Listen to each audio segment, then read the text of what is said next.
So, like you've closely worked with such senior actors, be it Anupam sir, Satish sir, or Neena ma'am. So, what were some anecdotes or some untold stories you want to tell? Yeah, You because know, some special tips you have जो आपको उनसे मिली हो या उन्होंने आपको बताई हो. हाँ, सतीश जी का ये था कि उनका, जो मैंने जैसे मैं बोला कि उन्होंने मुझे एक चीज बोली थी कि हर फिल्म को ये सोचना कि ये आपकी पहली और आखिरी फिल्म है. फिल्म के अंदर जब आप काम कर रहे हो, कैरेक्टर के अंदर जब आप काम कर रहे हो, तो अपनी आत्मा, खून पसीना सब कुछ उसके अंदर डाल दो, क्योंकि ये सोचो कि सेकंड चांस कभी नहीं आएगा.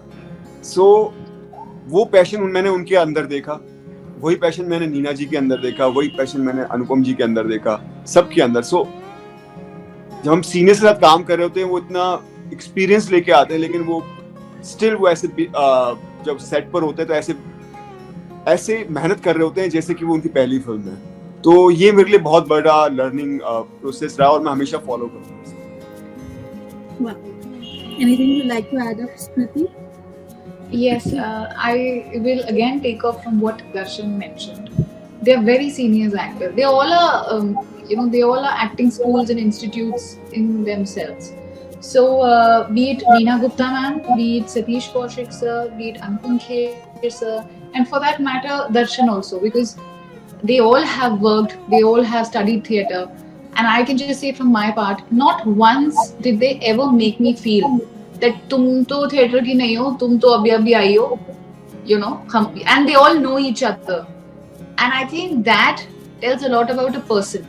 So all of them, they are very humble in the achievements they have had, and that is something to learn forever. बोला कि ऐसा है, तुम यहाँ से जाओगे, and then you will look at the hero, and then he will take it from there. We had never spoken to each other. Reached set, I did my part, and I just did this. So a little nod, and Darshan picked it up from there. And instantly I know that, we both gel so well. And Darshan has been my support. He's very positive, and I'm very fond of him as a person. So he's like my... मैं हमेशा दर्शन को कहती हूँ कि मैं हमेशा imagine करती हूँ कि मैं एक स्कूल की या कॉलेज की रैली में खड़ी हूँ और मैं थक गई हूँ, और एक रनिंग जो ट्रैक होता है, मैं ऐसे थकी हुई ऐसे नीचे हूँ, और मैं साइड से देखती हूँ दर्शन भाग रहा है, और मुझे वो देख के बोलता है भागो, आओ, रुको नहीं, and then I start running again. So this is that image that keeps coming to my mind again and again. So that is what Darshan is to me. And Ankur, he's a cheerleader, and there are very few times in life that you get cheerleaders who believe in you, and also people from whom you learn. So he is very witty. Our writer is extremely witty. So honestly, I'm a sponge, Gauri. I am absorbing everything that I can from everyone, and I feel extremely honored. I have completely gone off track from the question that you asked, but I'm very happy to say my piece. I really appreciate your very About expressive. anecdotes, Gauri.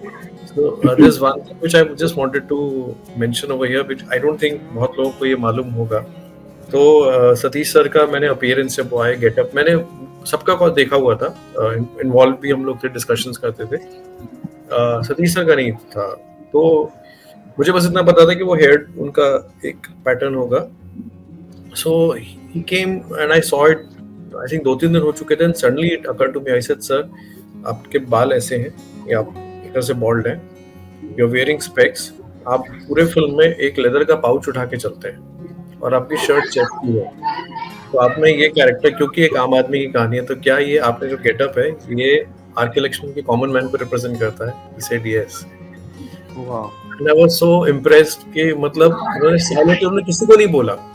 He was not the one who would go and tell people. So ये मुझे एक चीज रही कि कितना detail में उन्होंने अपने ऊपर काम किया था, कि पूरी फिल्म में चेक का शर्ट है, इनका क्लाइमेक्स में भी वो पहन के पाउच लेके चलते हैं पूरी फिल्म में. And because he played common man over there. Yeah. And Satish sir always used to say कि 100% सब देते हैं, आप 100% से ज्यादा कितना देते हो? ज़्यादा लोग. Makes yes. Wow. I mean, These are lovely anecdotes. I mean, definitely you guys are very lucky कि आप लोगों ने इतने senior actors के साथ काम किया, especially Satish sir. And you know, I have a question to especially Ankur ji, that I have recently observed that movies में जो actors के बहुत small roles होते हैं वो बहुत ज़्यादा impactful होते हैं.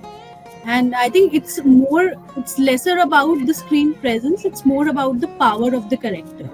So like for example Bobby Deol in Animal and beat Vicky Kaushal in Dunky, so they have a smaller screen time but people are talking a lot about them. So what do you have to say on this? Like I think ये अभी नहीं है, ये हमेशा से होता आया है. And I think as a writer I would share my side of experience that जब हम लोग कोई रोल लिखते हैं और कई बार कास्टिंग भी होती है तो हमारे ऊपर रिस्पॉन्सिबिलिटी होती है, या आई थिंक हमें होनी चाहिए ये सेंस ऑफ रिस्पॉन्सिबिलिटी कि कोई एक्टर आपको वक्त दे रहा है, आपको आपके अग्री कर रहा है स्क्रिप्ट का पार्ट होने के लिए, फिल्म के लिए. So it is also I think the writer's responsibility to write something which will give them the opportunity to showcase their power, the talent, screen presence, सब कुछ.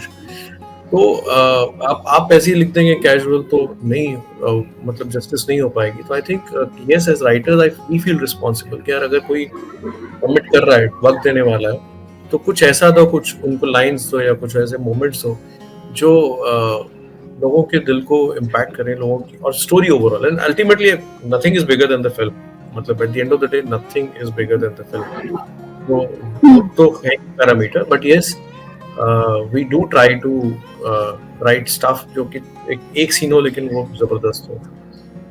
और आई थिंक इसमें क्रेडिट डायरेक्टर और बराबर सबसे ज्यादा एक्टर को जाता है कि उस विंडो में से उन्होंने, उस खिड़की में से क्या खोला कि ऐसी क्या हवा का झोंका आया जो दर्शकों के दिलों को महका गया. तो वो पूरा आई थिंक क्रेडिट एक्टर्स का है. But the lines are, the dialogues are also very good.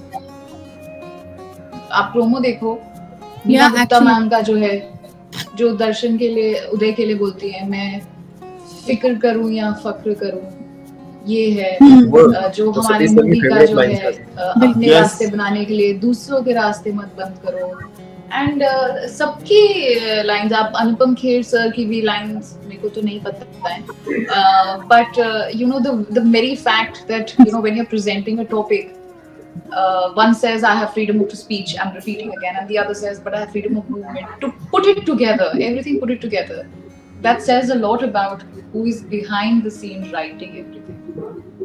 वो उसमें आई थिंक जैसे मैं और मेरे साथ जो मेरे को राइटर है शशांक इस वक्त पे, तो सतीश सर का राइटर होना, वो खुद एक राइटर रह चुके हैं और मतलब जाने भी तो यारों टाइप की फिल्म, बहुत लेजेंडरी फिल्म है. तो उनका जो सारा एक्सपीरियंस है वो बहुत हेल्प करता है हमें एज अ राइटर, हेल्प करता था हमें एज अ राइटर्स, क्योंकि उनको वैल्यू पता थी ये लाइन कहाँ लैंड करेगी. और वो समझते थे, कई बार क्या होता है कि परफॉर्मेंस में आपको होता है कि नहीं इसको ऐसे कर देंगे, बट वो ये समझते थे कि ये लैंडिंग इसकी करेक्ट तभी होगी जब ये ऐसे बोला जाएगा. तो वो बहुत हमें हेल्प करता था, उनका ये नॉलेज जो थी. अंकुर जी आपने बहुत कमाल की लाइंस और कमाल. And there is also Darshan please add on. कुछ मुझे याद है अंकुर जी, एक मिनट में इनको बैठे हुए नहीं देखता था, हमेशा टेंशन में इधर से उधर, कैमरे के पीछे, हमारे पीछे, जब हम लाइंस कर रहे होते थे ऐसे कान लगा के सुन रहे होते थे आकर. तो मैंने कहा अभी मैं सडनली देख रहा हूँ, मैं और अनुपम जी अपनी लाइंस कर रहे हैं, पीछे से कोई आदमी यहाँ घुस रहा है. अच्छा ये करेंगे, मैं सुन रहा हूँ, आप बोलते रहो. सो ये इनका पैशन था. और इट्स लाइक मतलब इन्होंने एक एक, अगर इनकी कोई एक लाइन इधर से उधर होगी ना, इनकी आत्मा एकदम तड़प जाती थी. Exactly, ये ऐसे घूमते थे जैसे पता नहीं क्या इनका करोड़ों रुपए की कोई चीज गुम हो गई अचानक से. तो मैंने कहा अंकुर जी क्या हुआ? बोला यार ये चेंज हो गया यार, अब क्या करूं. मैंने कहा हाँ वो अभी थोड़ा सेट्स पे होता है. का आगे की पीछे. यस.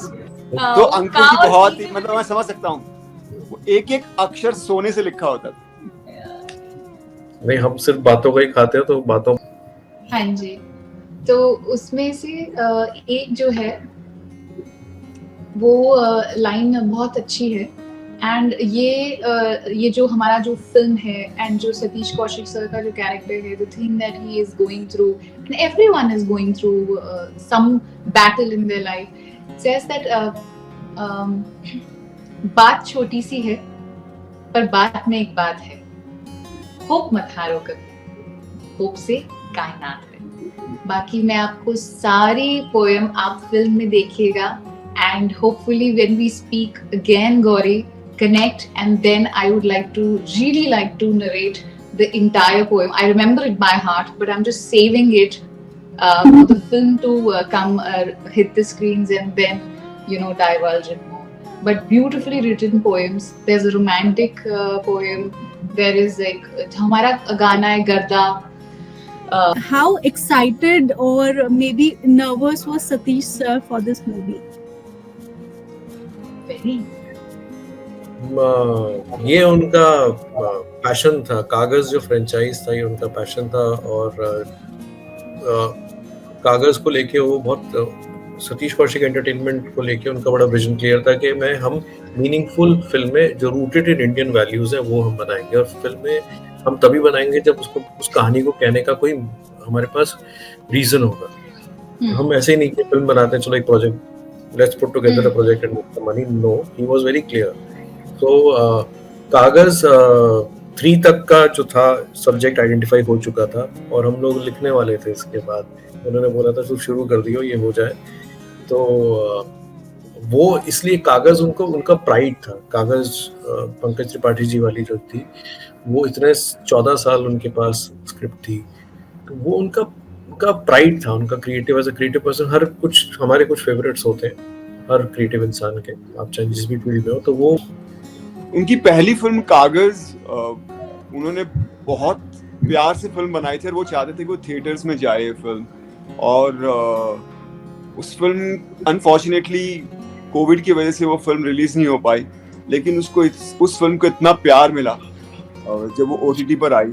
तो वो चाहते थे ये फिल्म सिनेमा पर आए, पर्दे पर आए और हम सब साथ में बैठकर देखें।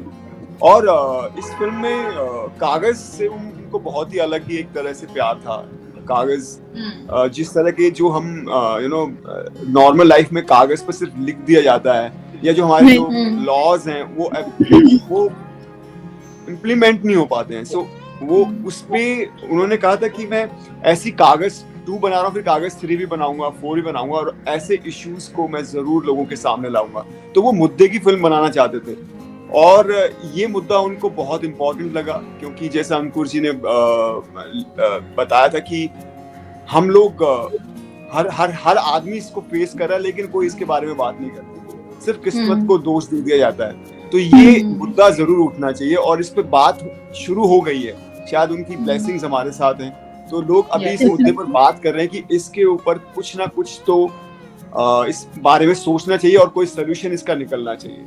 तो ये फिल्म बहुत इम्पोर्टेंट थी उनके लिए, और उन्होंने अपनी, कहते हैं ना, दिलो जान लगाया था इस फिल्म पर।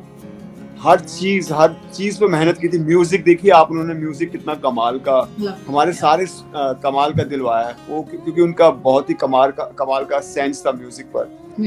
मैं जब कई बार अपनी रीडिंग्स के लिए जाता था उनके ऑफिस में, तो वो म्यूजिक की टीम के साथ बैठे होते थे सबके साथ, और वो म्यूजिक खुद से बनवा रहे होते थे खड़े होकर। It's like organising everything. Even lines जो सॉन्ग्स की लाइंस है वो अलग से चेंज कर रहे होते थे, उन्होंने लाइंस भी चेंज की। सो एक बच्चे की तरह है। जब मैंने बताया ना, जैसे मैंने कहा कि वो कहते थे कि हर फिल्म को सोचे कि उनकी पहली फिल्म है, आपकी पहली फिल्म है, इतनी मेहनत करो, तो वो करते थे। तो आज बहुत दुख है हमें कि वो हमारे बीच में नहीं है, बट ये उनका ड्रीम प्रोजेक्ट था। What was your equation with Satish? Like, what sort of relationship do you guys share? He's like a father. मेरा रिलेशन तो बहुत पुराना है। तो मुझे याद है, मैं स्कूल डेज में था जब मेरी कास्टिंग हुई थी। उनको दिल्ली में फिल्म शूट करनी थी, तेरे नाम। सो उन्होंने मुझे उस फिल्म में कास्ट किया था, एंड उसके बाद उनको मेरा काम इतना पसंद आता था। जब मैं तेरे नाम की शूटिंग के मैं शॉट्स देने के बाद, वो मुझे कितनी बार छोटे बच्चे की तरह समझाते थे कि दर्शन, तुम बहुत अच्छे एक्टर हो, तुम बहुत मेहनती एक्टर हो, तुम कंटिन्यू रखना है इस मेहनत को। आप दिल्ली में हो, बॉम्बे जब आओगे उससे पहले और थिएटर करना, अपने आप पे काम करना। कहाँ डायरेक्टर्स इतना टाइम दे पाते हैं एक छोटे से एक्टर्स को या न्यू कमर को। वो बच्चों की तरह मुझे समझाते थे और मैंने वो फॉलो किया। और आज जब मैं उनके साथ ये फिल्म एज ए लीड कर रहा था तो उन्होंने इवन शूटिंग में सबके सामने शॉट में खुश हो गए थे वो बहुत ज्यादा। जैसे मैं बताया, जब अच्छा शॉट मिलता था तो बच्चे की तरह खुश हो जाते थे। माइक पे बोला था, देखो मेहनत करने का नतीजा ये होता है। एक दोस्त का कैरेक्टर प्ले करने वाला लड़का आज मेन हीरो प्ले कर रहा है मेरी फिल्म में। तो मेहनत करो, सबको वही बोलता था। ये फिल्म जान लगाओ हर इंसान, तभी एक अच्छी फिल्म बनती है। तो वो मेरी मेमोरी उनके साथ मैं कभी नहीं भूल सकता उनको। इवन वो रात को 12-12, 1-1, 2-2 बजे मुझे कॉल करते थे और जब वो एडिटिंग देख कर आते थे कागज 2 की, और इतना खुश होते थे कि दर्शन तुमने इस सीन में इतने इमोशंस डाले हैं, तब मैं समझ नहीं पाया था, अब समझ पाया हूँ इसको।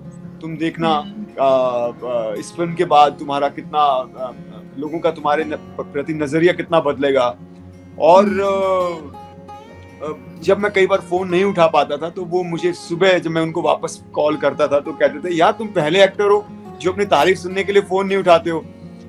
तो वो इक्वेशन थी, वो he was like a father for me. और उनकी कमी हमेशा खले।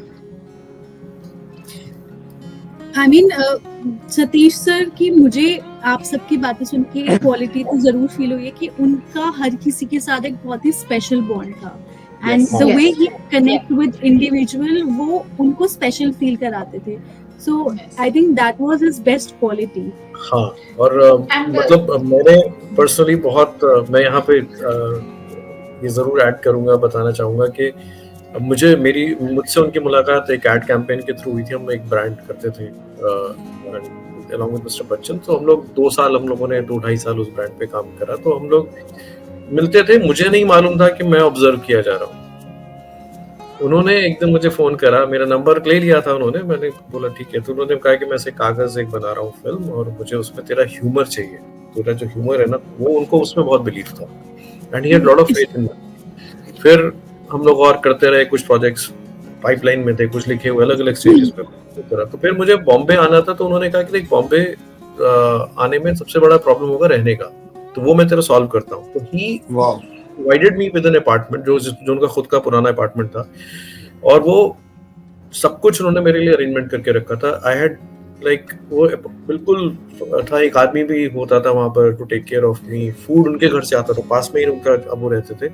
तो सुबह घर से डब्बा आना, और कभी ऑफिस मिले तो ऑफिस बोलते थे, अरे तेरा डब्बा तो मैं लेकर आया हूँ खाना। सो आई हैव नाश्ते पे बुला लिया, डिनर हम लोग अक्सर साथ करते थे उनके घर पे। तो उन्होंने, जब मैं बॉम्बे आया तो मुंबई जब आया मैं 2021 में, तो उन्होंने मुझे कहा कि मैं फादरली फिगर हूँ, तो मैं फादर की सारे रिस्पॉन्सिबिलिटीज तेरी करूँगा पूरी। And I was caught in COVID in 2021, severe बहुत केस था उस समय, ऑक्सीजन बेड कुछ नहीं मिल रहे थे। तो उन्होंने तब मुझे बहुत फोन कॉल करके वो ध्यान रखते थे। और जिस दिन वो सतीश सर गए, उस दिन मेरे पास एक कॉल आया अननोन नंबर से। उधर से एक आदमी, एक जो सज्जन थे, जो जेंटलमैन थे, उन्होंने पूछा, he was a person of some authority, I think सो।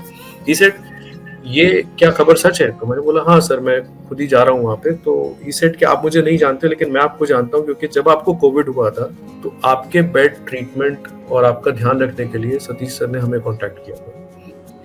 और ऐसे एक और भी थे सज्जन जो मुझे फोन करते थे, बोलते थे मैं सतीश सर ने बोला हुआ आपका ध्यान रखने के लिए, हॉस्पिटल देखने भी आए कोविड के टाइम में। और मुझे ये जो चीज थी कि जो जिन सज्जन ने फोन किया, मुझे सतीश सर ने कभी नहीं बताया कि मैंने तुम्हारे लिए कुछ ऐसा करा हुआ था। बहुत सारे लोगों की मदद से मुझे खैर मिला था, तो मुझे उन्होंने कभी जताया नहीं, उन्होंने कभी बताया नहीं। I got to know this only when he was not there anymore in physical form. So that very caring. And then since Ankur is talking about not being well and how Mr. Kaushik was there to take care, I fell sick. I was also in the hospital, unfortunately.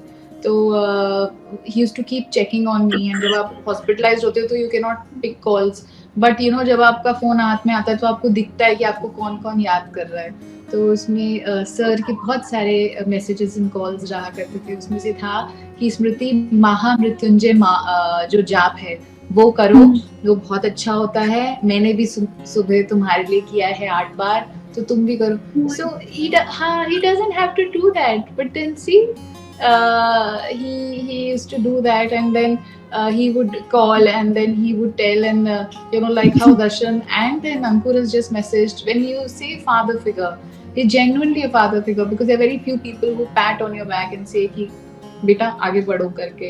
So I think everybody, people who are nice, who are caring, they are like वो ऐसे ही होते हैं, वो किसी अपने स्वार्थ के लिए नहीं करते हैं, वो अच्छे ही होते हैं.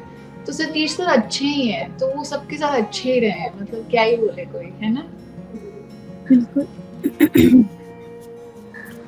Okay, have to take a long breath. I mean, वो definitely वो देख रहे होंगे ये सब, and he must be really happy कि my Definitely is team watching. is giving their best shot, and मेरे से भी शायद बहुत अच्छा वो आज यहाँ पे कर रहे हैं. तो it is definitely going to be a blockbuster, and this movie is not just because of the story, but because of everything, because of the collective hard work, and definitely it's going to be a blockbuster, and congratulations you guys. Thank you so much, bro. Thank you. Thank you so much for joining DNA, and please tell our audience when your movie is going to release. March to the theaters on 1st March, please. Kagas 2 in cinemas near you. Well, पहले thank you. Yeah, what I believe, what comes from the heart touches the heart. So ये film हमने बहुत दिल से बनाई है, और मुझे पूरी उम्मीद है आप लोगों के दिल में उतरेगी. तो प्लीज 1st मार्च को मालूम देखिएगा. Thank you so much for joining us. Thank you so much for having me. Thank you. Thank you. Bye. Take care, Gauri. Thank you guys. Thank you. Bye Darshan. Bye Ankur. Bye. Bye, Ankur ji. See you. Bye. See you. You, bye.